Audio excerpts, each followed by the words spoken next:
ఇక వినాయక చవితి సందర్భంగా విడుదలైన సుందరకాండ చిత్రం ప్రేక్షకులకు కొత్తగా అనుభూతిని అందించింది. ఇటీవల కాలంలో యాక్షన్ సస్పెన్స్ సినిమాలు మధ్య హృదయాన్ని ఊరెత్తించిన స్వచ్ఛమైన ప్రేమ కథ ఈ చిత్రం నిలిచింది. ఇక రానా, రోహిత్, శ్రీదేవి, విజయ్ కుమార్, శృతి హాసన్ ప్రధాన పాత్రలో నటించిన ఈ సినిమాకు యువ దర్శకుడు వెంకటేష్ నిమ్మలపూడి త్రిబాగ్ సిద్ధాంత ఈ సినిమాకు రచించారు. ఈ కథ ఏంటంటే, సిద్ధార్థ్ అలియాస్ నారా రోహిత్ తన జీవితంలో భాగస్వామిలో ఉండవలసిన 5 లక్షణాలతో కోసం వెతుకుతూ ఉంటాడు.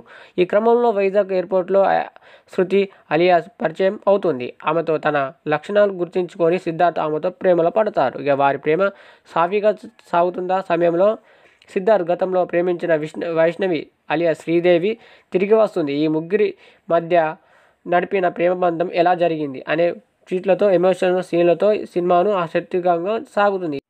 ముఖ్యంగా ఇంటర్వెల్లో వచ్చే ఊహించని ట్విస్ట్ అయిన ప్రేక్షకులను ఆశ్చర్యపరుస్తుంది. ఈ ట్విస్ట్తో ఈ సినిమాకు రెండో సగంపై ఆసక్తికరంగా మారుతుందని చెప్పవచ్చు. ఇక చాలా కాలం తర్వాత నారా లోకేష్ తన అద్భుతమైన ప్రతిభను మరోసారి చూపించాడు. ప్రేమతో పాటు తన రొమాంటిక్ యాంగిల్ మరియు డ్యాన్స్తో ప్రేక్షకులు ఊపందించారు. ఇక మొదటి తెలుగు సినిమా అయినప్పటికీ చాలా బాగా నటించింది. ఇక ఆమె పాత్రకు ప్రాధాన్యత ఉండడంతో భవిష్యత్తులో ఆమెకు మరిన్ని అవకాశాలు వచ్చే అవకాశాలు ఉంది. ఇక శ్రీదేవి విజయ్ కుమార్ తన కెరీర్లో రీఎంట్రీతో ప్రేక్షకులు మెప్పించారు. సత్య కామెడీ సినిమాకు పెద్ద ఫ్లాప్ అయిన కామెడీ ట్రైనింగ్ సినిమా చూసినప్పుడు కొంచెం నవ్వాల్సి వస్తుంది. ఇక ఈ సినిమాలో బీజిఎం కూడా సరిగ్గా పండింది. హైలైట్స్ అంటే ఎమోషన్ సీన్స్ కూడా చాలా బాగా మెప్పించాయి. ఇక మొత్తానికి ఈ సినిమా హైలైట్ అని చెప్పవచ్చు.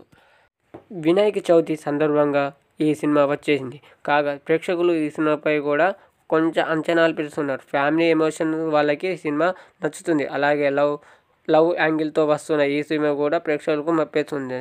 చూడాలి బాక్స్ ఆఫీస్ వద్ద ఇది కూడా ఏమాత్రం కలెక్ట్ చేయబోతుందో అని.